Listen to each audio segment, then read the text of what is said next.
But I do think it's really important just to stand back from this, because what we've seen, or what we are seeing, is a country more divided than we've ever seen it, more than I can ever remember. But in the budget, which was probably the toughest, I'm really pleased that we were able to put so much money into the National Health Service. Mr. Speaker, we live in probably more volatile world than we've lived in for many. You've seen the headlines, Starmer makes fatal error in New Year's speech. You've heard the criticisms, but what's really going on behind the scenes? Before we move on, I'd like to ask you a small favor. If you appreciate this content, please take a second to like this video and subscribe to the channel. Over 98% of you watch the videos without subscribing. It costs you nothing, but it makes a huge difference to us. So, did you click the subscribe button? Great, thank you so much. Now, back to the video. In the next few minutes, we'll unpack Starmer's promises, examine the contradictions, and reveal the hidden truths that the mainstream media isn't telling you. Get ready for a deep dive into the world of political promises and harsh realities. Keir Starmer's latest promise to build 1.5 million new homes has raised eyebrows across the UK. It's a bold claim, one that paints a picture of a nation where the dream of home ownership is within reach for all. But let's take a closer look at the reality behind this grand vision. The UK is in the grip of a severe housing crisis. Skyrocketing prices and a shortage of affordable options have left many feeling like they're on a never-ending treadmill, running towards a goal that keeps moving further away. Starmer's pledge sounds like a light at the end of the tunnel. She claims the Tory party's disastrous kamikaze budget that triggered chaos for millions was, her words, the happiest moment of her premiership. Well, we're living in turbulent political times, and that's clearly an interpretation of the by-election. And they looked at the Labour Party and they said, we don't really understand whether you're in favour or against. If you're against Brexit, the Lib Dems are the obvious choice. But is it just another mirage? We've heard similar promises before, haven't we? Politicians love to talk about solving the housing crisis, but time and time again, these promises fall flat. So what makes Starmer's plan different? Or is it just more of the same? When we dig into the numbers, things start to look a bit shaky. Labour's track record on housing isn't exactly stellar. Previous governments have struggled to meet even more modest targets. So how does Starmer plan to achieve this monumental feat? The UK housing market is a complex beast. It's not just about building houses, it's about navigating a maze of challenges. There's a shortage of available land, planning permissions are notoriously difficult to obtain, and the construction industry is already stretched thin. These aren't just minor hurdles, they're massive roadblocks that have stymied progress for years. Housing experts are skeptical, to say the least. Many question whether Starmer's plan is even remotely feasible given the current economic climate. It's not just about finding the money, it's about having the resources, the workforce, and the infrastructure to support such a massive undertaking. What happens if these promises go unfulfilled? The consequences could be severe. Public trust in politicians is already at an all-time low. Another round of broken promises could further erode faith in the system, leaving voters even more disillusioned and cynical. When we compare Starmer's ambitious pledge to realistic projections, the gap is stark.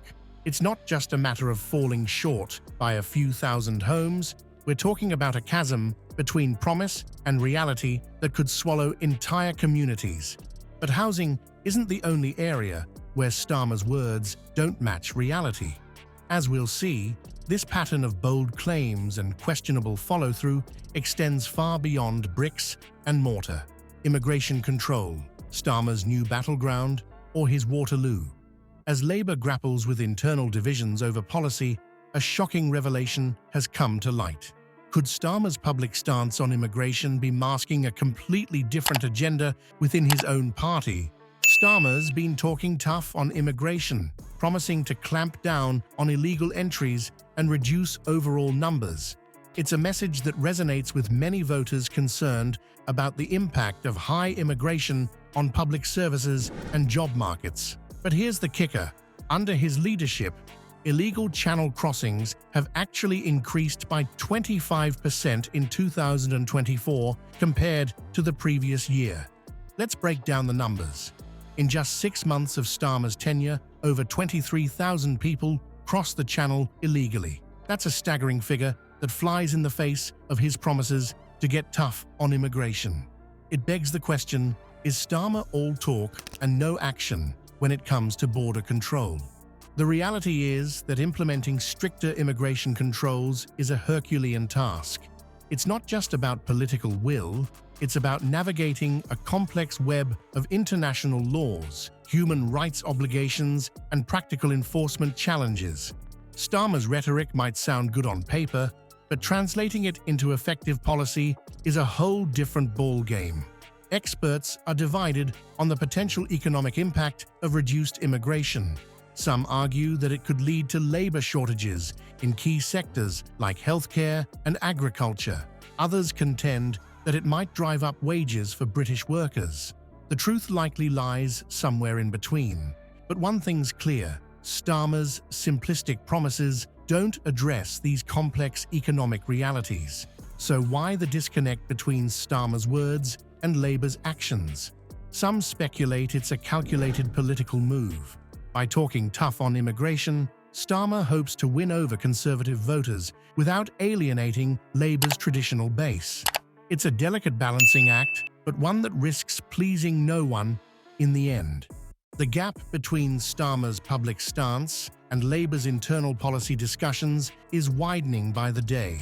While he preaches control and reduction, whispers from within the party suggest a much more nuanced approach. It's a strategy that might win short-term political points, but at what cost to long-term credibility?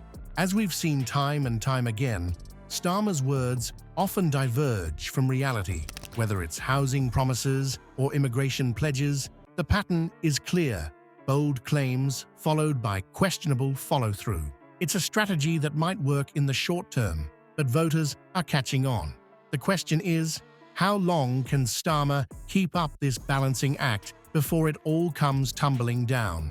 As we've seen, Keir Starmer's promises and reality are often worlds apart.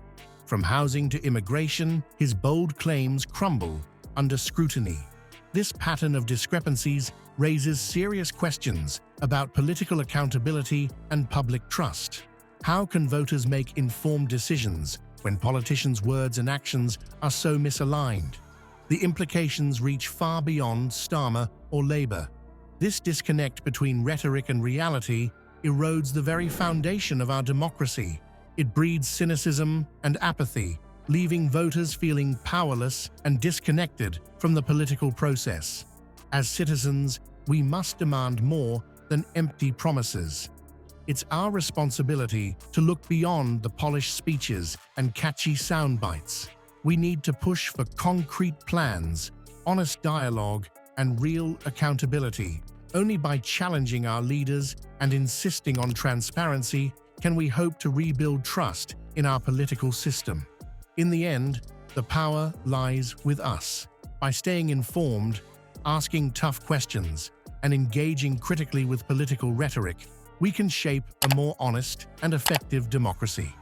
The future of our nation depends on it.